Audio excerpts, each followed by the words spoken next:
দেশের সার্বভৌমত্ব ও অখণ্ডতার প্রশ্নে কোনো ছাড় নয়, প্রধান উপদেষ্টার সাথে বৈঠক শেষে বললেন হাসনাত। আমাদের সম্পর্কটি যদি কোনোভাবে ডিটোরিয়েট হয় তাহলে কিন্তু অখণ্ডতার প্রশ্নে, সার্বভৌমত্বের প্রশ্নে আমরা এক হাত পরিমাণ, এক চুল পরিমাণ আমরা ছাড় দিব না। জাতীয় ঐক্য ধরে রাখতে বুধবার সব রাজনৈতিক দলের সাথে বসবেন ডক্টর ইউনূস।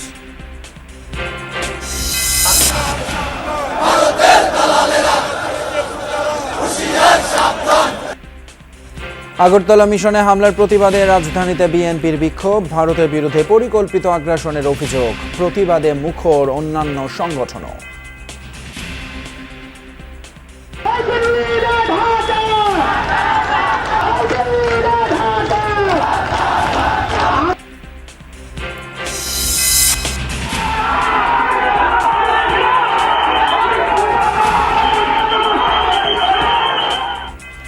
ত্রিপুরায় বাংলাদেশিদের হোটেল থেকে বের করে হেনস্থা, হাই কমিশনারকে তলব করে ব্যাখ্যা চাইল ঢাকা, ভারতীয় দূতাবাসের নিরাপত্তা জোরদার।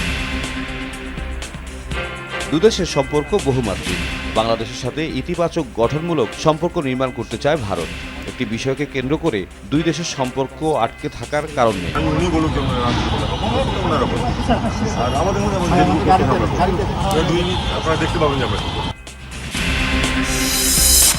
আওয়ামী লীগের 16 বছরে প্রায় 1.5 লাখ কোটি টাকা ঘুষ লেনদেন, তথ্য টিআইবির। গত বছর বেশি দুর্নীতি হয় পাসপোর্ট, বিচারিক সেবা ও ভূমি খাতে।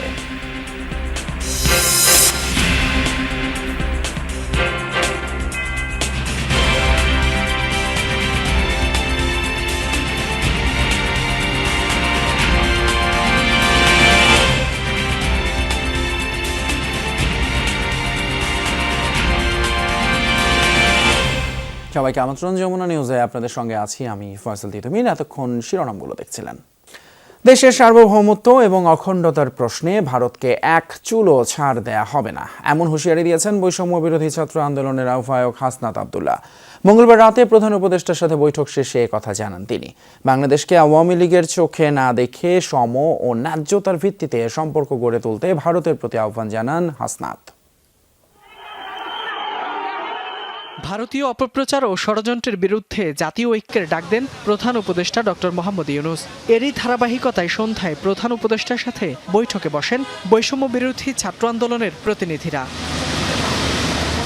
বৈঠক শেষে বৈষম্য বিরোধী ছাত্র আন্দোলনের প্রতিনিধি হিসেবে গণমাধ্যমের সাথে কথা বলেন হাসনাত আব্দুল্লাহ। জানান, দেশের সার্বভৌমত্ব ও অখণ্ডতার প্রশ্নে ভারতকে কোনো ছাড় দেওয়া হবে না। আপনারা এই সরকারের সাথে আপনারা ন্যায্যতার সম্পর্ক গড়ে তুলুন। আর যদি আমাদের সম্পর্কটি যদি কোনোভাবে ডিটোরিয়েট হয় তাহলে কিন্তু অখণ্ডতার প্রশ্নে, সার্বভৌমত্বের প্রশ্নে আমরা এক হাত পরিমাণ, এক চুল পরিমাণ আমরা ছাড় দিব না। ফ্যাসিস্ট সরকারের আমলে ভারতের সাথে হওয়া সকল গোপন চুক্তি জনগণের সামনে তুলে ধরারও দাবি জানান এই ছাত্রনেতা। যে ভারতের সাথে বাংলাদেশের ফ্যাসিস্ট সরকারের যেই অসম চুক্তিগুলো হয়েছে, গোপন চুক্তিগুলো হয়েছে, সেটি যেন প্রকাশ করা হয় এবং পানির যে ন্যায্য হিস্সা রয়েছে সেই হিস্সাটি যেন বাস্তবায়ন করা হয়। বাংলাদেশকে আওয়ামী লীগের চোখে না দেখে ন্যায্যতার ভিত্তিতে সম্পর্ক বজায় রাখার আহ্বান জানান ভারতের প্রতি। ভারত সবসময় আওয়ামী লীগের চোখ দিয়ে বাংলাদেশকে দেখেছে। ভারতের সাথে যে সম্পর্কটি, সেটি জনগণের সাথে জনগণের সম্পর্ক হয়নি, সেটি রাষ্ট্রের সাথে রাষ্ট্রের সম্পর্ক হয়নি, বরং ভারতের সাথে আওয়ামী লীগের সম্পর্ক হয়েছে। ফয়সাল মাহমুদ, যমুনা নিউজ, ঢাকা। ভারতীয় মিডিয়া জোরে সোরে অপতথ্য ছড়ানোর চেষ্টা চালিয়ে যাচ্ছে। এই অবস্থায় জাতীয় ঐক্যের বিকল্প নেই বলে মন্তব্য করেছেন প্রধান উপদেষ্টার প্রেস সচিব শফিকুল আলম। বিকেলে ফরেন সার্ভিস একাডেমিতে আয়োজিত এক ব্রিফিংয়ে তিনি জানান, জাতীয় ঐক্যের ডাকে বিভিন্ন পক্ষের সাথে বৈঠক করবেন প্রধান উপদেষ্টা। এ সময় প্রেস সচিব বলেন, দেশের প্রকৃত অবস্থা পর্যবেক্ষণে আন্তর্জাতিক মিডিয়াগুলোকে আহ্বান জানানো হয়েছে। ফরেন সার্ভিস একাডেমিতে সমসাময়িক ইস্যুতে প্রধান উপদেষ্টার প্রেস উইংয়ের ব্রিফিং। আর আগামীকাল এবং তার পরের দিন ব্রিফিংয়ে প্রেস সচিব শফিকুল আলম বলেন, বাংলাদেশ নিয়ে ভারত আক্রমণাত্মকভাবে অপতথ্য ছড়াচ্ছে। অপতথ্যের কারণেই হাই কমিশনে হামলা হচ্ছে। এর সম্পূর্ণ দায় ভারতের মিডিয়ার। পূর্ব নির্ধারিত ধারণা নিয়েই ভারত অপতথ্য ছড়াচ্ছে বলে অভিযোগ করেন তিনি। বলেন, এমন মনোভাব বজায় থাকলে আলোচনা সম্ভব হয় না। আমাদের দেশকে নিয়ে এক ধরনের মিস ইনফরমেশন ছড়ানো হচ্ছে। মূক ও বুধিরের মতো থেকে না, সে যেটা বলছে সেটাই সত্য। উইদাউট চেকিং দেয়ার নিউজ তারা এই ধরনের মিথ্যা তথ্য ছড়াচ্ছেন এবং এর ফলে এই ইন্ডিয়ান জনগণ বা একটা অংশ তারা এটাকে ভায়োলেন্সকে ইনসাইট করছেন। প্রি ডিটারমাইন্ড আপনার স্ট্যান্ড থাকে যে এখানে এটা হচ্ছে, তাহলে তো আর সত্যিকার অর্থে কথাও তো বেশি এগোনো যায় না। বাংলাদেশের প্রকৃত পরিস্থিতি পর্যবেক্ষণে আন্তর্জাতিক মিডিয়াগুলোকে আহ্বান জানানো হয়েছে বলেও জানান শফিকুল আলম। প্রফেসর ইউনূস কিন্তু নরেন্দ্র মোদীকে বলেছিলেন যে যেই যে মাইনরিটি রিপ্রেশনের কথা বলা হয়, তো আপনি আপনাদের এখান থেকে সাংবাদিকদের উৎসাহিত করেন তারা যেন বাংলাদেশে আসে। আমি নিজে বিবিসির সাথে কথা বলেছি, আমি সিএনএনের সাথে কথা বলেছি, আমরা সবাইকেই বলছি এবং অনেকে এসছেন এবং অনেক ভালো ভালো রিপোর্টও হয়েছে। কিন্তু কথা হচ্ছে যে পুরো জিনিসটা আমরা দেখছি যে ইন্ডিয়ান মিডিয়া আসলে আগেই ডিটারমাইন করে রেখেছে এখানে কি হয়েছে। ভারতের এই অপচেষ্টা রুখে দিতে জাতীয় ঐক্য ধরে রাখার উপর জোর দেন প্রেস সচিব। আমাদের ওপেননেস আছে, আমাদের সমস্ত অ্যাক্টিভিটিসে আমরা খুব ট্রান্সপারেন্ট। তানভীর মৌসুম, যমুনা নিউজ, ঢাকা। এদিকে বাংলাদেশে অস্থিতিশীল পরিস্থিতি সৃষ্টি করে পরিকল্পিত আগ্রাসনের পথে হাঁটছে ভারত। আগরতলায় বাংলাদেশের সহকারী হাই কমিশনে হামলার প্রতিবাদে রাজধানীতে বিক্ষোভ মিছিল থেকে এমন অভিযোগ করে বিএনপি। অন্যদিকে সংবাদ সম্মেলনে দলটির সিনিয়র যুগ্ম মহাসচিব রিজভী আহমেদ বলেছেন, ভারতের রাষ্ট্রীয় পৃষ্ঠপোষকতায় বাংলাদেশের বিরুদ্ধে ক্রমাগত অপপ্রচার চালানো হচ্ছে। কোনো উস্কানিতেই বাংলাদেশে সাম্প্রদায়িক অস্থিরতা সৃষ্টি হবে না বলেও মনে করেন বিএনপির এই নেতা। দুপুরে নয়াপল্টন থেকে শুরু হয়ে নাইটিঙ্গেল মোড় ঘুরে দলের কেন্দ্রীয় কার্যালয়ের সামনে এসে শেষ হয় বিএনপির এই বিক্ষোভ মিছিল। আগরতলায় বাংলাদেশের সহকারী হাইকমিশনে হামলার প্রতিবাদে দলটির এই আয়োজন। মিছিল থেকে নেতারা অভিযোগ করেন, প্রতিবেশী দেশ ভারত বাংলাদেশের প্রতি আগ্রাসী আচরণ করছে। নিজের দেশে অন্য দেশের এমবাসির মধ্যে ঢুকে তারা বীরত্ব দেখাচ্ছে। এরা কাপুরুষ ছাড়া আর হতে পারে না। সাউথ ব্লকের উস্কানিতে, তাদের কারসাজিতে ভারতের মধ্যে বাংলাদেশের মিশনগুলোতে তারা আক্রমণ করছে। বিগত আওয়ামী সরকারকে পুনর্বাসন ও বহির্বিশ্বে বাংলাদেশকে হেয় করতে এমন চক্রান্ত উল্লেখ করে নেতারা বলেন, দেশের স্বাধীনতা সার্বভৌমত্ব অক্ষুণ্ণ রাখতে রুখে দাঁড়াবে জনগণ। গত 16 বছর পর্যন্ত বাংলাদেশে ভারতের একটি আজ্ঞাবহ সরকারকে টিকিয়ে রাখার জন্য তারা সব ধরনের ন্যাক্কারজনক পন্থা অবলম্বন করেছিল। জোর করে আমাদের উপর যদি শত্রুতা চাপিয়ে দেওয়া হয়, তাহলে তাদেরকে বুঝতে হবে আমরা বাংলাদেশিরা কি পারি তা ইয়াহিয়া খান যেমন জানে, মোদিকেও জানিয়ে দিতে আমরা ন্যূনতম দ্বিধা করব না। আমরা স্বাধীনতা সার্বভৌমত্বের প্রশ্নে একটা কথাই বলবো, সার্বভৌমত্ব সার্বভৌমত্ব সার্বভৌমত্ব। বাংলাদেশের সার্বভৌমত্বের প্রশ্নে বিএনপি কখনো আপোষ করে নাই। আমরা সর্ব অবস্থায় জনগণকে পাশে নিয়ে এই দেশের স্বাধীনতা সার্বভৌমত্ব রক্ষায় মাঠে থাকবো ইনশাল্লাহ। এর আগে দুপুরে দলের কেন্দ্রীয় কার্যালয়ে সংবাদ সম্মেলনে বিএনপির সিনিয়র যুগ্ম মহাসচিব রুহুল কবির রিজভী বলেন, কিছু ধর্মীয় উগ্রবাদী গোষ্ঠী ভারতের ক্ষমতাসীন দল বিজেপির মদদে বাংলাদেশে অস্থিতিশীলতা ছড়াতে চায়। নিজ দেশে সংখ্যালঘুদের নির্যাতন করে বাংলাদেশের বিরুদ্ধে কাল্পনিক অভিযোগ তুলছে বলেও মন্তব্য করেন তিনি। বাংলাদেশকে নিয়ে ননসেন্স বক্তৃতার ধারাবর্ষণ সহ বাংলাদেশের ভিতরে অস্থিতিশীলতা তৈরির জন্য মরিয়া হয়ে উঠেছে ভারত। আমরা ভারতের উগ্রবাদী হিন্দুদের বলবো, আপনাদের বন্ধুত্ব তো শেখ হাসিনার সাথে, সেই বন্ধুত্ব রক্ষায় বাংলাদেশের জনগণের বিরুদ্ধে যে প্রকাশ্য শত্রুতায় নেমেছেন সেটা সৎ প্রতিবেশী সুলভ আচরণ নয়। ভারতে অবস্থানরত বাংলাদেশি কূটনীতিকদের নিরাপত্তা ও সেদেশের নির্যাতিত সংখ্যালঘুদের সুরক্ষার জন্য শান্তিরক্ষী বাহিনী মোতায়েন করা উচিত বলেও মন্তব্য করেন বিএনপির এই নেতা। বাইরের কোনো ধরনের উস্কানিতে আমাদের এখানকার বিভিন্ন সম্প্রদায়ের যে মোজাইক তৈরি হয়েছে, এই জমাট মোজাইককে তারা কখনোই ভাঙতে পারবে না। সাইফুদ্দিন রবিন, যমুনা নিউজ, ঢাকা। আগরতলায় বাংলাদেশের উপ হাই কমিশনে হামলার তীব্র নিন্দা জানিয়েছে কয়েকটি রাজনৈতিক দল ও সংগঠন। তাদের অভিযোগ, এই ঘটনার মাধ্যমে বাংলাদেশের সার্বভৌমত্বের উপর আঘাত হানা হয়েছে। দেশের মানুষ এটি মেনে নেবে না। ভারত বন্ধুত্বপূর্ণ সম্পর্ক চাইলে আধিপত্যবাদী মানসিকতা ত্যাগ করতে হবে বলে মন্তব্য করেন দল সংগঠনগুলোর নেতারা। তারা বলেন, এদেশের মানুষ ন্যায্য এবং মর্যাদা ভিত্তিক সম্পর্ক চায়। এমন ঘটনার মাধ্যমে দেশের সাম্প্রদায়িক সম্প্রীতি কোনোভাবেই বিনষ্ট করা যাবে না বলেও মন্তব্য করেন তারা। আগরতলায় বাংলাদেশ মিশনে হামলার ঘটনায় বিকেলে জাতীয় জাদুঘরের সামনে সমাবেশ করেছে জাতীয় নাগরিক কমিটি। সংগঠনটির বিভিন্ন ইউনিট মিছিল নিয়ে যোগ দেয় সমাবেশে। সভায় বক্তারা বলেন, কূটনৈতিক স্থাপনায় হামলার ঘটনা দেশের সার্বভৌমত্বের ওপর আঘাত। দেশের জনগণ তা কোনোভাবেই মেনে নেবে না। স্বার্থ রক্ষায় আমাদের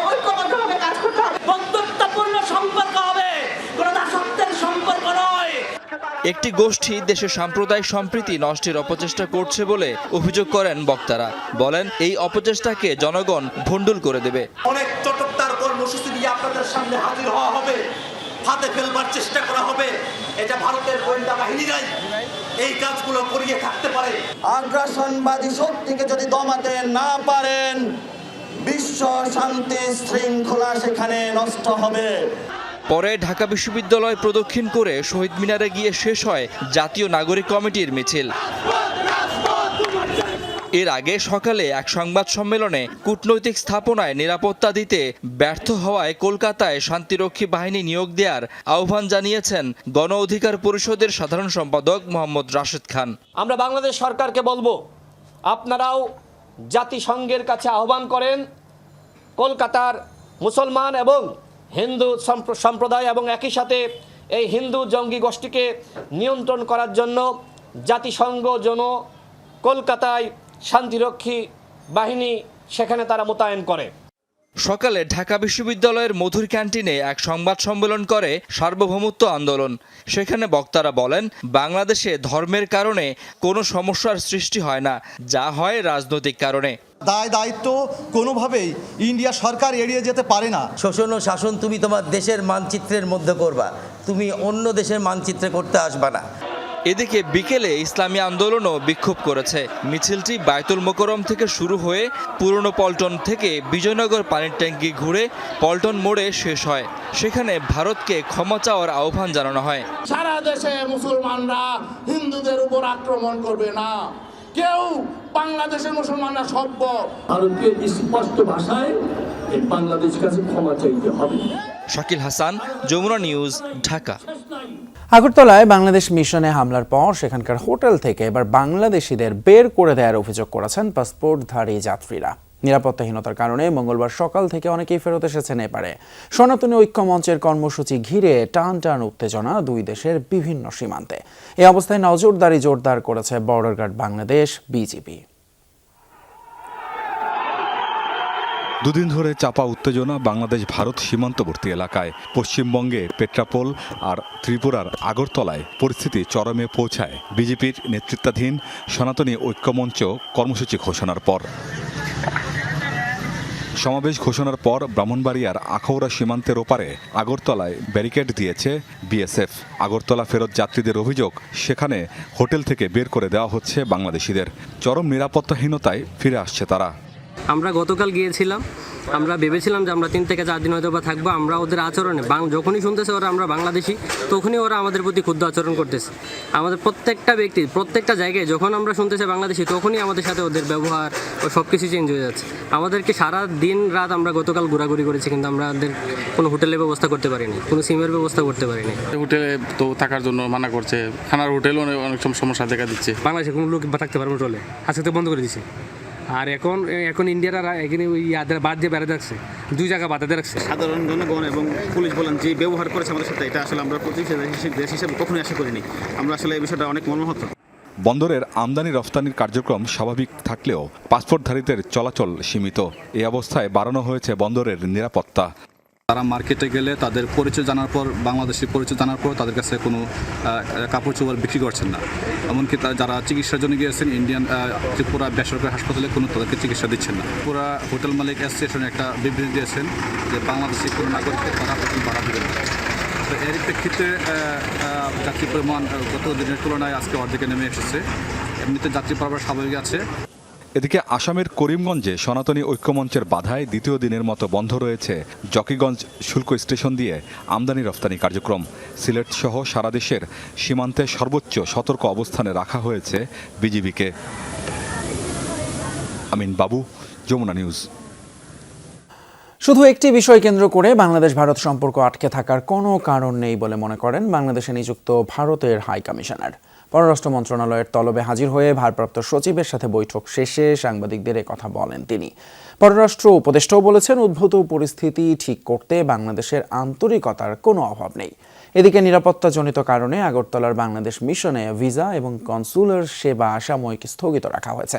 তবে বাংলাদেশে ভারতের দূতাবাস ও কূটনীতিকরা পুরোপুরি নিরাপদ বলে জানিয়েছে পুলিশ। সোমবার ভারতের ত্রিপুরা রাজ্যের রাজধানী আগরতলায় পুলিশের উপস্থিতিতে বাংলাদেশের সহকারী হাইকমিশনে হামলা ও ভাঙচুর চালানো হয়। বাংলাদেশে সংখ্যালঘু নির্যাতনের মিথ্যা অভিযোগ তুলে এ হামলা চালায় কয়েকটি কট্টর হিন্দুত্ববাদী সংগঠন। এদিন মুম্বাইয়ের বাংলাদেশ উপ হাইকমিশনের কাছাকাছি বিশ্ব হিন্দু পরিষদের আয়োজনে কয়েকশো লোক বিক্ষোভ করেন। এর প্রতিবাদে ফুঁসে ওঠে বাংলাদেশ। স্লোগানে মিছিলে উত্তপ্ত হয়ে ওঠে এদেশের মানুষ। পরদিন মঙ্গলবার ভারতীয় হাইকমিশনারকে তলব করে বাংলাদেশের পররাষ্ট্র মন্ত্রণালয়। তলবের বিষয় নিশ্চিত করে পররাষ্ট্র উপদেষ্টা বলেন, উদ্ভূত পরিস্থিতি ঠিক করতে বাংলাদেশের আন্তরিকতার কোনো অভাব নেই।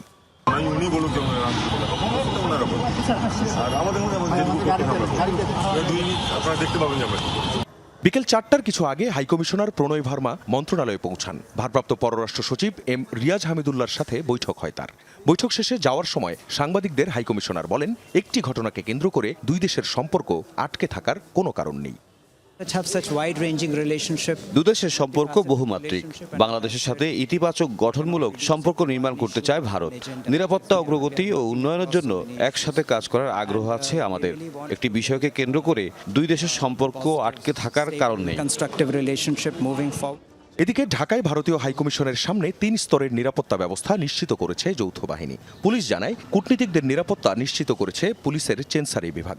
আর দূতাবাসে প্রবেশের 3টি এন্ট্রি পয়েন্টে বাড়ানো হয়েছে নিরাপত্তা ব্যবস্থা। সব মিলিয়ে বাংলাদেশে ভারতীয় হাইকমিশন পুরোপুরি নিরাপদ।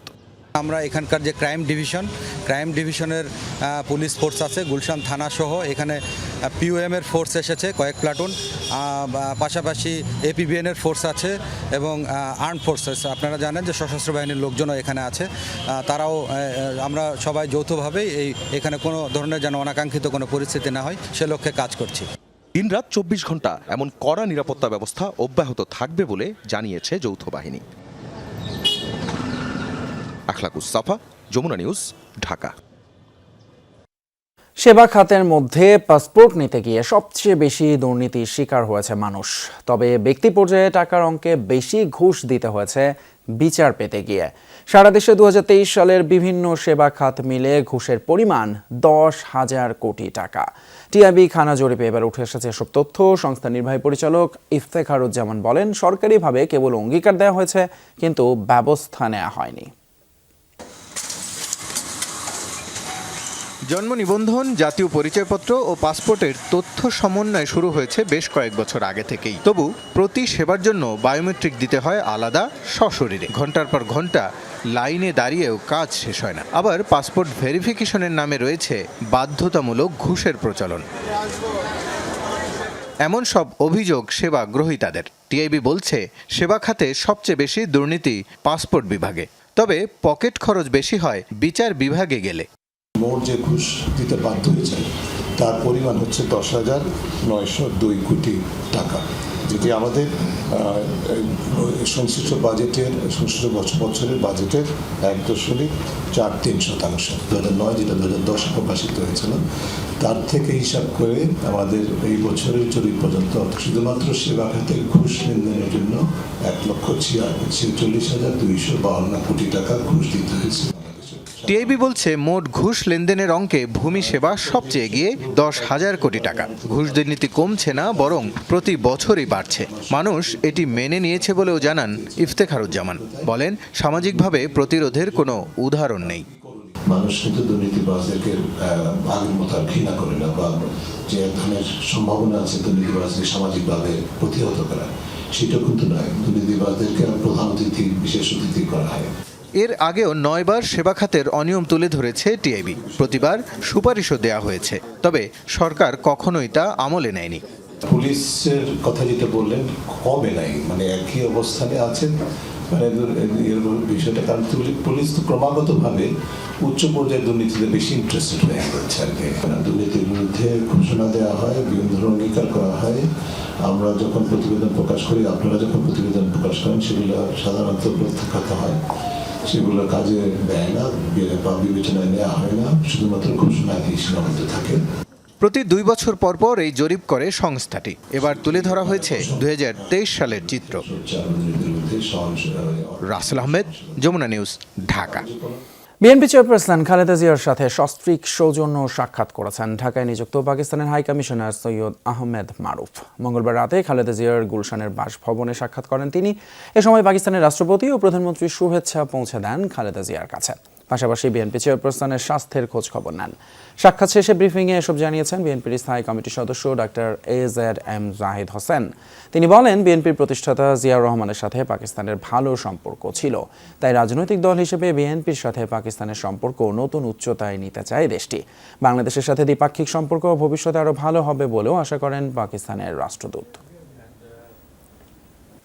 বাংলাদেশ পাকিস্তানের যে রিলেশন, সেই রিলেশনকেই তারা আবার নতুন করে আগামী দিনে যাতে ঝালাই করতে পারে, মিন্স তারাও আরও নতুন উচ্চতায় নিয়ে যেতে পারে, সেজন্যই ওনার সাথে কথাও বলেছেন, আলোচনা করেছেন। মানুষের অর্থনৈতিক ও রাজনৈতিক অধিকার নিশ্চিত না হলে যতই সংস্কারের উদ্যোগ নেওয়া হোক, কোনোটাই কাজে আসবে না, এমন মন্তব্য করেছেন বিএনপির ভারপ্রাপ্ত চেয়ারম্যান তারেক রহমান। বলেন, নিজের পকেট ভারী করতে পতিত স্বৈরাচার দেশের প্রাণ প্রকৃতির ব্যাপক ক্ষতি করেছে। বিএনপি ঘোষিত 31 দফা নিয়ে গুলশান কার্যালয়ে বেসরকারি বিশ্ববিদ্যালয়ের 450 শিক্ষার্থী নিয়ে কর্মশালার আয়োজন করে বিএনপি। অনুষ্ঠানে যোগ দিয়ে রাষ্ট্র ব্যবস্থা সংস্কার ও রাজনৈতিক দলের কর্মপরিকল্পনা নিয়ে শিক্ষার্থীদের নানা প্রশ্নের উত্তর দেন বিএনপির ভারপ্রাপ্ত চেয়ারম্যান। তুলে ধরেন, বিএনপি ক্ষমতায় এলে শিক্ষা, স্বাস্থ্য, পরিবেশ সহ দেশের উন্নয়নে তার পরিকল্পনার কথা। তারেক রহমান বলেন, নিত্যপণ্যের দাম কমাতে চাঁদাবাজি নিয়ন্ত্রণ সহ উৎপাদন খরচ কমাতে হবে। পানির ন্যায্য হিস্সার জন্য প্রয়োজনে যেতে হবে আন্তর্জাতিক আদালতে। রাজনৈতিক অধিকার এবং অর্থনৈতিক সাইমেন্টালিস্টলি দুটোকে যদি আমরা প্রতিষ্ঠিত করতে না পারি, কোনো সংস্কার টংস্কার কিচ্ছু কাজে লাগবে না। আমাদেরকে যে কোনো মূল্যে মানুষের রাজনৈতিক অধিকার এবং অর্থনৈতিক স্বাবলম্বিতা, ইন্ডিপেন্ডেন্স, এটাকে আমাদের প্রতিষ্ঠিত করতে হবে। তাহলে আমাদের সংস্কার সব ধীরে ধীরে আমরা বাস্তবায়ন করতে সক্ষম হব। পুলিশকে রাজনৈতিক উদ্দেশ্যে ব্যবহারের অবসান চান দেশের 90% মানুষ। পুলিশের দুর্নীতি বন্ধ হওয়ার আশা 80% মানুষের। কেমন পুলিশ চাই, এই সংস্কার কমিশনের জরিপে উঠে এসেছে এমন তথ্য। মঙ্গলবার প্রকাশ করা হয় এর মতামত। কমিশন প্রধান যমুনা টেলিভিশনকে জানিয়েছেন, তাদের সুপারিশে গুরুত্ব পাবে জনগণের মতামত। রাশেদ নিজামের রিপোর্ট।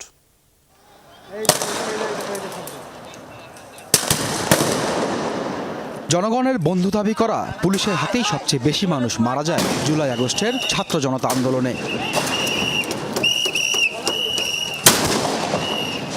শিশু, বৃদ্ধ থেকে শুরু করে বহু তরুণের জীবন নাশের জন্য অভিযুক্ত পুলিশের ওপর হামলাও হয়েছে বিভিন্ন জায়গায়। নিহত হয়েছে বাহিনীর অন্তত 50 জন। অন্তর্বর্তীকালীন সরকার দায়িত্ব নেয়ার পরে বিভিন্ন সেক্টরের পাশাপাশি সংস্কারে মনোযোগ দেয় 2 লাখেরও বেশি সদস্যের পুলিশ বাহিনীতে।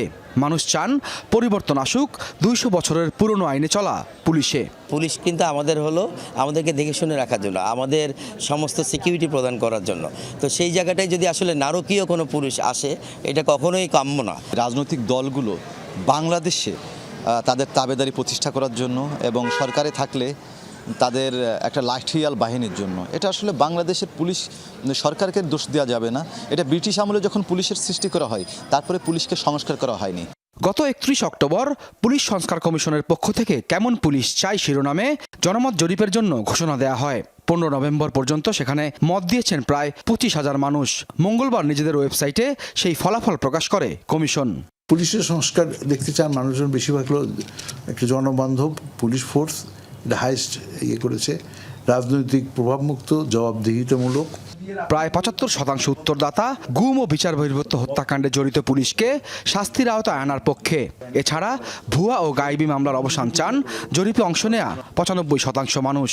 বিনা ওয়ারেন্টে গ্রেপ্তার, এটা লোকজন বেশিরভাগই বলছে যে এটা অপব্যবহার করা হচ্ছে। তল্লাশির সময় পুলিশ কর্মকর্তা পরিচয় দিতে অস্বীকার করলে অথবা সার্চ ওয়ারেন্ট না থাকলে জরুরি যোগাযোগের জন্য নাগরিক নিরাপত্তা বিধানে একটি জরুরি কল সার্ভিস চালু করা প্রয়োজন। কমিশনে থাকা শিক্ষার্থী প্রতিনিধি জারিফ বলেন, গণমানুষের আন্দোলনের ফসল বর্তমান সরকার, তাই পুলিশের পরিবর্তন আসবে মানুষের চাওয়ার ভিত্তিতেই। এই যে রাজনৈতিকভাবে অপব্যবহার করা হলো এবং এই যে পুলিশ যে একটা পেটোয়া বাহিনীতে পরিণত হলো, এই জায়গাটাকে কিভাবে আমরা মিটিগেট করতে পারি, এটা হতে পারে একটা কমিশন গঠনের মাধ্যমে পুলিশকে আরও অটোনমাস করা, হ্যাঁ, এবং অ্যাট দ্য সেম টাইম এমন একটা ওভারসাইট বডি রাখা যাতে পুলিশকে একটা চেক অ্যান্ড ব্যালেন্সে রাখা যেতে পারে। একই সাথে আপনি হয়তো জেনে থাকবেন যে আমরা একটা Rashed Nizam, Jamuna news, Dhaka. July August আন্দোলনে ছাত্র জনতার বুকে গুলি চালানোর মতো নিষ্ঠুর ঘটনার জন্য দুঃখ প্রকাশ করে ক্ষমা চেয়েছেন ডিএমপি কমিশনার শেখ সাজ্জাদ আলী। আইনশৃঙ্খলা পরিস্থিতি নিয়ে রাজধানী মোহাম্মদপুরে ছাত্র জনতা ও রাজনীতিবিদদের সাথে মতবিনিময় সভায় তিনি দুঃখ প্রকাশ করেন। বলেন, ভবিষ্যতে রাজনীতিবিদদের আদেশে পুলিশ আর এমন কাজ করতে চায় না। এছাড়া অপরাধমুক্ত নগরী করতে পুলিশের পাশাপাশি সকলকে দায়িত্বশীল ভূমিকা পালনের আহ্বান জানান ডিএমপি কমিশনার।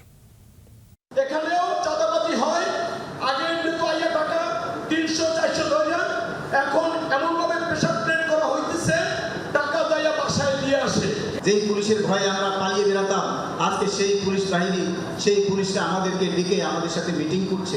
কিশোরগঞ্জ কোনো ব্যাপার না, মাদক তো আমি বেছি, আপনি বেছে কেন? আপনি বলতে পারেন আপনার ভাইকে যে ভাই এই মাদকের ব্যবসাটা করিস না, এটা ভালো না। ডিএমপি কমিশনারকে পেয়ে এভাবেই নানা মন্তব্য, সমালোচনা আর পরামর্শ দেন মোহাম্মদপুরবাসী। ফুটপাতগুলো আমরা দখলমুক্ত করতে চাই। অপরাধমুক্ত নগরী ও সুন্দর দেশ গড়ার জন্য পুলিশ নয়, রাজনীতিবিদদেরই ভূমিকা সবচেয়ে বেশি বলে মন্তব্য করেন নবনিযুক্ত কমিশনার। পলিটিশিয়ানস আর কি বলে ড্রাইভিং সিটে, আপনার ড্রাইভিং সিটে আর আমি প্যাসেঞ্জার। এখন আপনি যেখানে নিয়ে যাবেন, নরকে নিলে আমাকে নরকেই যেতে হচ্ছে। সো এই যে সামাজিক পরিবর্তন, এই যে এত কিছু, সব দায়িত্ব আলটিমেটলি দিন শেষে পলিটিশিয়ানদের ঘাড়ে। জুলাই বিপ্লবে পুলিশের নারকীয় ভূমিকায় রাজনীতিবিদদেরও দায় আছে বলে পুলিশের পক্ষে দুঃখ ও ক্ষমা চান সাজ্জাদ আলী। আমি অত্যন্ত দুঃখিত, আমার সহকর্মীরা অত্যন্ত দুঃখিত। আমরা অত্যন্ত মর্মাহত জুলাই আগস্টের ঘটনা নিয়ে। আমরা কেন এই কাজ করতে গেলাম? কেন আমি এদেশের মানুষের বুকে পৌঁছালাম? কেন? এই কেনর জবাব আমাদের কাছে নেই। আমরা খুব অনুতপ্ত, ক্ষমা প্রার্থী আপনাদের কাছে। আমরা এই কাজ করতে চাই না, আর পলিটিশিয়ানরাও যেন আমাদেরকে এইভাবে আর ব্যবহার করে না। আমরা রাজধানীর যানজট নিরসনে সাধারণ মানুষকে অল্প দূরত্বে অটো রিকশায় না চড়ে হাঁটার পরামর্শ দেন সাজ্জাদ আলী। কারণ অটোরিকশা ব্যবহার করলে জটিলতা বেশি হয়। যদি 1 কিলোমিটার ভিতরে আপনার অফিস হয়, তাহলে হাঁটে যান। ইভেন আমরা যদি পুরুষ মানুষ হই, 1.5 কিলো হাঁটলেও তো আপনার সমস্যা নেই, আপনার ভালো কাজ হবে শরীর। বৃহত্তর স্বার্থে সাধারণ মানুষ শুধু নয়, পুলিশ কর্মকর্তাদেরও ছাড় না দেওয়ার সমালোচনা করেন নগরীর এই পুলিশ প্রধান। ওখানে বাড়ি করতেছে, আমাদের আগে আবার 2টা কমিটি বানাইতেছে। কি করতে কমিটি বানাতে হয়েছে? আমার ডিআইজি সাহেব 1 ইঞ্চি ছাড়বেন না, ওনার ওয়াল আমার ভাঙতে হবে। তাই সাধারণ মানুষকে কি বলবো? আমার ডিআইজি সাহেব যে প্লটটা পেয়েছে বাড়ি করতেছেন, উনি 1 ইঞ্চি আইন অনুযায়ী যেটা সাংকত উনি ছাড়বেন না, ওনার প্রাচী দিয়ে ওইটা ওনাকে দিয়ে নিতে হবে। এই যদি হয় আমাদের মানসিকতা, তো কিভাবে আপনি এগুলো ঠিক করবেন? পর্যায়ক্রমে ঢাকার সকল থানা এলাকায় ছাত্র জনতার সাথে মতবিনিময় করা হবে বলেও জানান ডিএমপি কমিশনার। আমাকে সহযোগিতা করেন এবং আমি আপনাদেরকে সহযোগিতা করি, সবাই মিলে ভালো থাকি। আব্দুল্লাহ তুহিন, যমুনা নিউজ, ঢাকা। সহকারী হাই কমিশনে তাণ্ডব চালানোর পর দিন আগরতলায় বিক্ষোভ করেছে উগ্র হিন্দুত্ববাদী সমর্থকরা। পুলিশি বাধার মুখে পড়লে আগরতলা রবীন্দ্র ভবন চত্বরে সমাবেশ করে তারা। এ সময় বাংলাদেশ বিরোধী বিভিন্ন স্লোগান দেওয়া হয়। এছাড়া মিশনে হামলার ঘটনায় 7 জনকে গ্রেপ্তার করা হয়েছে, বরখাস্ত করা হয়েছে পুলিশের 3 কর্মকর্তাকে। মঙ্গলবার বাংলাদেশ চলো কর্মসূচির ডাক দেয় ত্রিপুরার উগ্র হিন্দুত্ববাদী কয়েকটি সংগঠন। প্রথমে সমাবেশের অনুমতি দেওয়া হলেও পরে তা বাতিল করে ত্রিপুরা পুলিশ। পরে আগরতলা রবীন্দ্র ভবন চত্বরে বিক্ষোভ সমাবেশ করে উগ্রবাদী সমর্থকরা। তারা বাংলাদেশে কথিত সংখ্যালঘু নির্যাতন বন্ধের দাবি জানান। দেয়া হয় বাংলাদেশ বিরোধী বিভিন্ন স্লোগান, হামলার হুমকি। সবাইকে বলবো ওদের পাশে দাঁড়ানোর জন্য, যারা সংখ্যালঘু রয়েছেন তাদের সুরক্ষার দাবি এবং চিন্ময় প্রভুর নিঃশর্ত জামিনের দাবি আমরা এই জায়গা থেকে করছি। এদিকে সোমবার সহকারী হাইকমিশনে তাণ্ডবের ঘটনায় 7 জনকে গ্রেফতার করা হয়েছে। এ ঘটনায় গাফিলতির অভিযোগে বরখাস্ত করা হয়েছে পুলিশের 3 কর্মকর্তাকে। এছাড়া ত্রিপুরা পুলিশের আরেক কর্মকর্তাকে দায়িত্ব থেকে সরিয়ে পাঠানো হয়েছে সদর দফতরে। পাশাপাশি পুলিশ বাদী হয়ে মামলাও করেছে। এরই মধ্যে তদন্ত শুরুর কথাও জানিয়েছে কর্তৃপক্ষ। সোমবার আগরতলায় বাংলাদেশ সহকারী হাইকমিশনে হামলা চালায় কট্টর হিন্দুত্ববাদীরা। ভাঙচুর করা হয় বিভিন্ন স্থাপনা, অবমাননা করা হয় বাংলাদেশের জাতীয় পতাকার। মীর মুশফিকা হাসান, যমুনা নিউজ। বাংলাদেশে সন্ত্রাসী হামলার উচ্চ হুমকি রয়েছে বলে দাবি করে যুক্তরাজ্য তার নাগরিকদের সতর্ক করেছে। মঙ্গলবার যুক্তরাজ্যের পররাষ্ট্র, কমনওয়েলথ ও উন্নয়ন বিষয়ক দপ্তর তাদের নাগরিকদের সতর্ক করে দেয়। কোথায় সন্ত্রাসী হামলা হতে পারে নির্দিষ্টভাবে তা বলা না হলেও রাঙামাটি, খাগড়াছড়ি ও বান্দরবানে ভ্রমণ থেকে বিরত থাকতে সতর্ক করা হয়েছে ব্রিটিশ নাগরিকদের। আরও বলা হয়েছে, এই অঞ্চলে বিশেষ করে দূরবর্তী এলাকাগুলোতে নিয়মিতভাবে সহিংসতা এবং অন্যান্য অপরাধমূলক কর্মকাণ্ডের খবর পাওয়া যায়। তাই যুক্তরাজ্য তাদের নাগরিকদের চট্টগ্রামের পাহাড়ি এলাকায় সব ধরনের অপ্রয়োজনীয় ভ্রমণ থেকে বিরত থাকতে পরামর্শ দিচ্ছে। বিজ্ঞপ্তিতে আরও বলা হয়, এলাকাগুলোর পরিস্থিতি পর্যবেক্ষণে রাখা হয়েছে। সড়কে যেন রোলার কোস্টারের ফিলিং। জেলা উপজেলা নয়, এই অবস্থা খোদ রাজধানীর বুকে। গুদারাঘাট থেকে বাড়িধারাগামী ঝিলপাড় সড়কের প্রায় 2 কিলোমিটার অংশ যেন জমলোকের যাত্রা। গাড়ি তো গাড়ি, যাত্রী শরীরের কলকব্জাও খুলে পড়ার দশা। এলাকাবাসীর অভিযোগ, তাদের দৈনন্দিন জীবনে বিস্ফোরা হয়ে দাঁড়িয়েছে এই সড়কটি। ভাস্কর ভাদুরের রিপোর্টে দেখুন বিস্তারিত। ক্যামেরায় ছিলেন রাকিবুল ইসলাম। কে বলবে এটি রাজধানীর সবচেয়ে বনেদি এলাকা? গুলশান থেকে বাড়িধারার দিকে এগোতেই দেখা মিলবে এমন এবড়োথেবড়ো জরাজীর্ণ সড়কের। হাতিরঝিলের পাশেই এই সড়কটি লেক রোড কিংবা ঝিলপাড় সড়ক হিসেবেই বেশি পরিচিত। নামে কিংবা পরিবেশে নান্দনিকতা থাকলেও সড়কে তার ছিটে ফোটা নেই। প্রায় 2 কিলোমিটার দৈর্ঘ্যের এই সড়কটির অধিকাংশ জুড়েই রয়েছে খানাখন্দ। দেখে মনে হবে যুদ্ধবিধ্বস্ত সড়ক। পরিস্থিতি এতটাই খারাপ যে মূল সড়কেই সুয়ারেজের পানি উপচে পড়ছে 24 ঘন্টা জুড়ে। মানে প্রতিদিন আমি 4 বার যাতায়াতে আমার জীবন একবারেই শেষ, কারণ এত ভাঙা, এত পেরেশানি। কখনো কখনো এমন হচ্ছে ব্যাগ পড়ে যাচ্ছে, ব্যাগও পড়ে যাচ্ছে, আবার উঠাচ্ছি, বাচ্চাও পড়ে যাওয়ার উপক্রম, প্লাস আমাদের ব্যাক পেন করে, অনেক অবস্থা খারাপ, মানে আর নিতে পারছি না। দৈনিক আপনার একটা দুর্ঘটনা আছেই। রিক্সা হয় উল্টে যাইতেছে, সিএনজি নয় পড়ে যাইতেছে। গুলশানে একদম পাশের রাস্তায় খুব চকচকে ঝকঝকে। আমরা যে জায়গায় ঠিক অপোজিট দিয়ে আমরা যাচ্ছি, আমরা কন্টিনিউ একটা হ্যারাসমেন্টের শিকার হচ্ছি এই রাস্তায়। এলাকাবাসীর দাবি, 5 বছর আগে সড়ক চালু হওয়ার পর আর দেখা মেলেনি কর্তৃপক্ষের। 2 কোটি মানুষের এই শহরে যানজট মুক্ত সড়কের দেখা পাওয়াই ভার। তবে এই ঝিলপাড় সড়কটি সব দিক থেকেই ব্যতিক্রম, কারণ এই সড়কের অবস্থা এতটাই শোচনীয় যে জেনে বুঝে এই সড়ক ব্যবহারে রাজি হন না কেউ। বেহাল অবস্থার কারণে এই সড়কে ভাড়ায় চালিত যানবাহন আসতে খুব একটা রাজি হয় না। রাস্তা তো পুরো রাস্তায় ভাঙা। হ্যাঁ, এই জায়গায় তো কয়েকদিন হয়েছে, এই যে আজকে ওই জায়গায় হয়েছে, রিস্কারা মেরে দিয়েছে সিএনজি। অবশ্যই বেশি ভাঙা। বৃষ্টির সময় এসে দেখেন কি অবস্থা। এতে গাড়ির পরে হাঁটু মাটু সব ব্যথা হয়, কোমর খাতে আমাতে কোনো কিছু থাকে না। অনেকগুলো এই যে ছুটকি আইনা নিজে ফালাইয়া, এই যে গাতা ময়লা আমি ফালাইয়া ওটা ভরট করে রাখছি। এমন যখন বাস্তবতা, তখন সিটি কর্পোরেশন বলছে হাতিরঝিল প্রকল্পের অন্তর্ভুক্ত থাকায় এই সড়কের উন্নয়ন কাজে গত 1 বছর ধরে হাত দিতে পারেননি তারা। এটা আসলে মালিকানা হচ্ছে রাজুকের।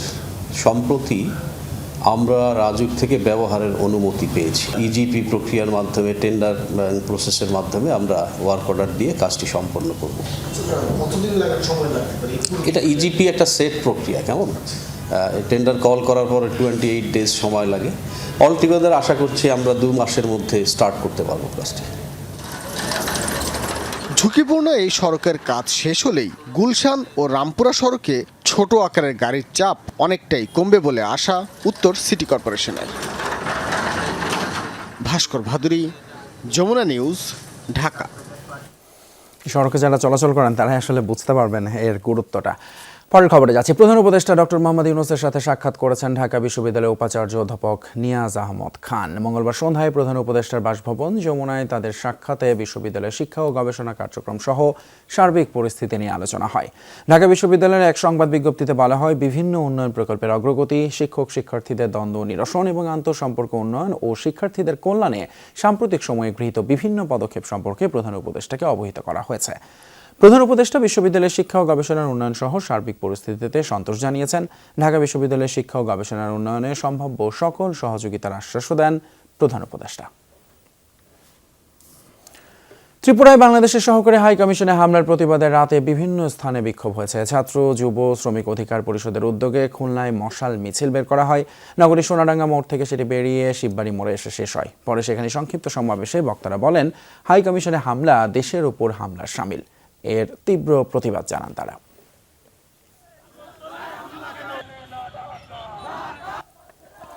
এদিকে বৈষম্য বিরোধী ছাত্র আন্দোলনের শিক্ষার্থীরা মিছিল করেছে সিরাজগঞ্জে ও ইসলামিয়া কলেজ মাঠ থেকে বের হওয়া মিছিলটি শহরের বিভিন্ন সড়ক প্রদক্ষিণ করে। ষড়যন্ত্রকারী যারাই হোক, তাদের বিরুদ্ধে প্রতিরোধ গড়ার হুঁশিয়ারি দেয় শিক্ষার্থীরা।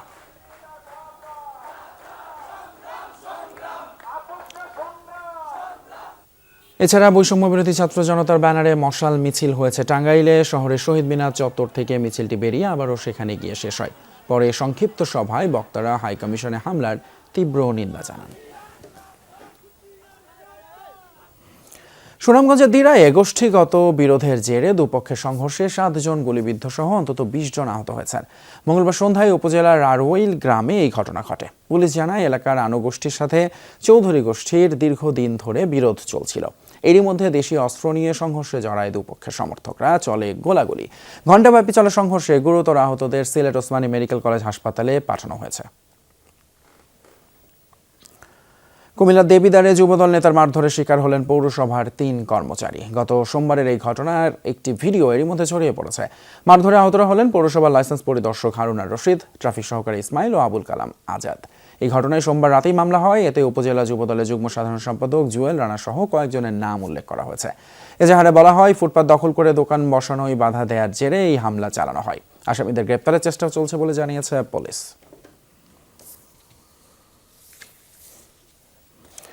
গোপালগঞ্জের মুকসুদপুরে সরকারি জায়গা দখলে নিয়ে দোকান নির্মাণকে কেন্দ্র করে তুলকালাম ঘটেছে। দুপক্ষের মধ্যে সংঘর্ষ চলে প্রায় 5 ঘন্টা ধরে, যাতে আহত হয়েছেন অর্ধশতাধিক মানুষ। পরে পরিস্থিতি নিয়ন্ত্রণে আনার চেষ্টা করে পুলিশ, কিন্তু এখনও এলাকার পরিস্থিতি রয়েছে থমথমে।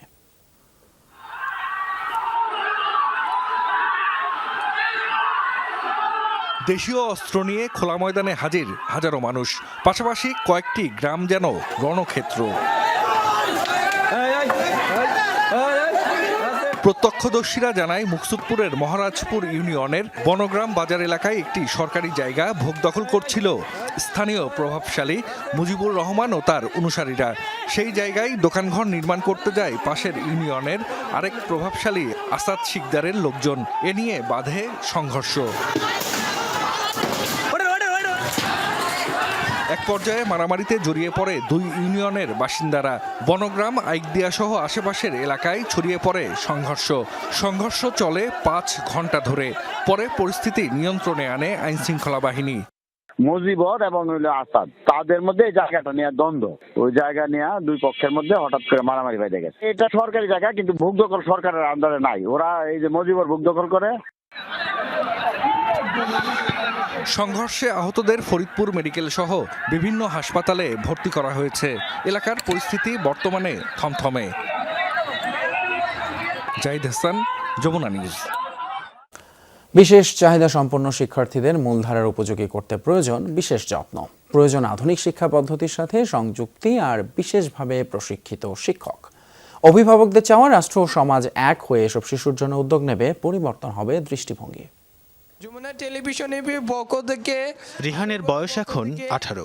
2 বছর বয়সে অটিজম নিয়ে ভর্তি হয় বিশেষ চাহিদা সম্পন্ন শিশুদের স্কুলে। সারাদিন এটা ওটা শিখেই দিন কেটে যায় তার। ছবি আঁকতে পারে, জানে কম্পিউটারের কাজ।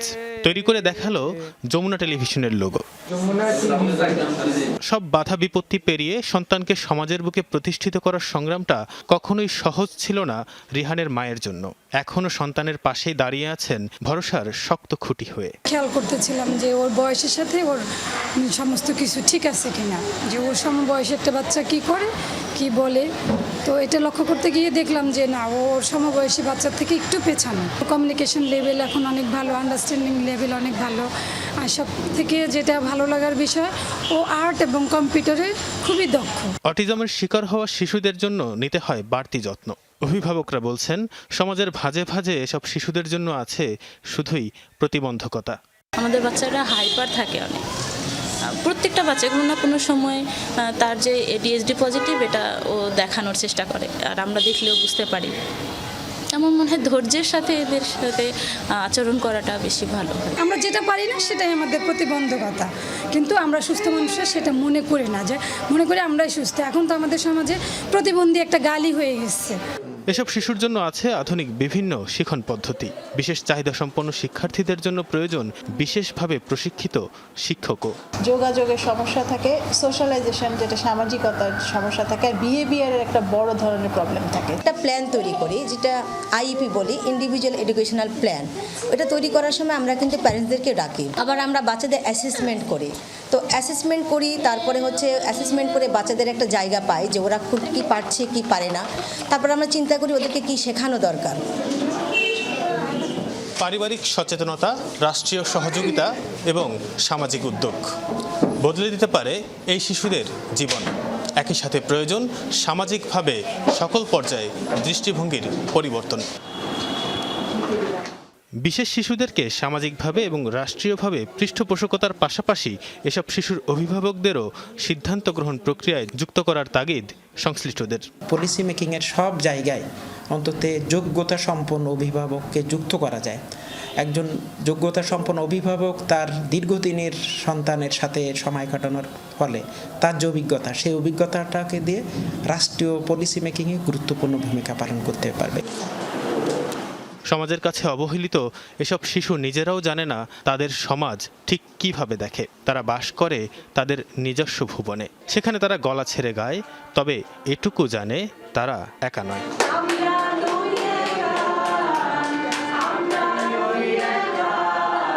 তানভীর সিদ্দিক টিপু, যমুনা নিউজ, ঢাকা। এবারে প্রবাসের একটি খবর। সংযুক্ত আরব আমিরাতে দুবাইয়ে বাংলাদেশের কনসুলার সেবার আউটসোর্সিং এর মান আরও বাড়ানোর দাবি জানিয়েছেন প্রবাসীরা। এ সময় আউটসোর্সিং সেবার ফি কমানোর দাবিও তোলেন তারা। বাংলাদেশ প্রবাসী অধিকার ঐক্য পরিষদের তৃতীয় প্রতিষ্ঠাবার্ষিকীর আলোচনা সভায় এসব দাবি তুলে ধরেন বক্তারা। এদিন সংগঠনের নতুন কমিটিও ঘোষণা করা হয়। জসিম মজুমদারের সভাপতিত্বে সভা সঞ্চালনা করেন জোনায়েদ আলম আলফু এবং জাহিদুল ইসলাম। এতে প্রধান অতিথি ছিলেন সংগঠনের প্রধান উপদেষ্টা কালাম মাহমুদ। বক্তব্য রাখেন নূরনবী খোকন, নুরুল ইসলাম, ইঞ্জিনিয়ার আতিকুর রহমান, হাসিবুল ইসলাম, শহীদুল ইসলাম সহ অনেকে। নাসিরউদ্দিন মিলনকে সভাপতি এবং মোতাব্বির হাসান রাজুকে সাধারণ সম্পাদক ও নাজিম উদ্দিন পাটোয়ারিকে সাংগঠনিক সম্পাদক করে ৭১ সদস্য বিশিষ্ট কেন্দ্রীয় কার্যনির্বাহী কমিটি ঘোষণা করা হয়। IMF-এর $4.7 বিলিয়ন ঋণের পরবর্তী কিস্তি $1.1 বিলিয়ন পাওয়া যাবে আগামী ফেব্রুয়ারি থেকে মার্চের মধ্যে, কথা জানিয়েছেন অর্থ উপদেষ্টা। এছাড়া IMF ও বিশ্ব ব্যাংক সহ অন্যান্য সহযোগীদের কাছে চলতি অর্থ বছরে আরও $6 বিলিয়ন বরাদ্দের প্রত্যাশা করছেন তিনি। বিকেলে সচিবালয়ে IMF প্রতিনিধি দলের সঙ্গে বৈঠক শেষে এসব কথা বলেন অর্থ উপদেষ্টা। তিনি জানান, IMF-এর সাথে $4.7 বিলিয়ন একটি ঋণ চুক্তি চলমান। এরই মধ্যে 3 কিস্তি ছাড় করেছে সংস্থাটি। চতুর্থ কিস্তি ছাড়ের আগে শর্ত প্রতিপালনের অগ্রগতি জানতে বাংলাদেশ সফর করছে IMF-এর প্রতিনিধি দল। রাজস্ব আদায়, মূল্যস্ফীতি এবং খেলাপি ঋণ সহ সামষ্টিক অর্থনীতি ও আর্থিক খাতের স্থিতিশীলতা নিয়ে আলোচনা হয় প্রতিনিধি দলের সাথে। বুধবার থেকে রাঙামাটির সাজেক ভ্রমণে আবারও নিরুৎসাহিত করেছে জেলা প্রশাসন। মঙ্গলবার জেলা প্রশাসন জানায়, মঙ্গলবার দিনভর পাহাড়ের আঞ্চলিক 2 সংগঠন সাজেক ইউনিয়নের মাচালং ব্রিজপাড়া এলাকায় সংঘাত হয়েছে। ঘটেছে গোলাগুলির ঘটনা। পর্যটকদের নিরাপত্তায় বুধবার থেকে সাজেক ভ্রমণ নিরুৎসাহিত করা হচ্ছে। এর আগে পার্বত্যাঞ্চলে সহিংসতার কারণে কয়েক মাস বন্ধ থাকার পর 1 নভেম্বর থেকে জেলার সব পর্যটন কেন্দ্র খুলে দেওয়া হয়। এই ছিল যমুনা নিউজে এখনকার আয়োজন। এতক্ষণ সাথে থাকার জন্য ধন্যবাদ আপনাদের সবাইকে।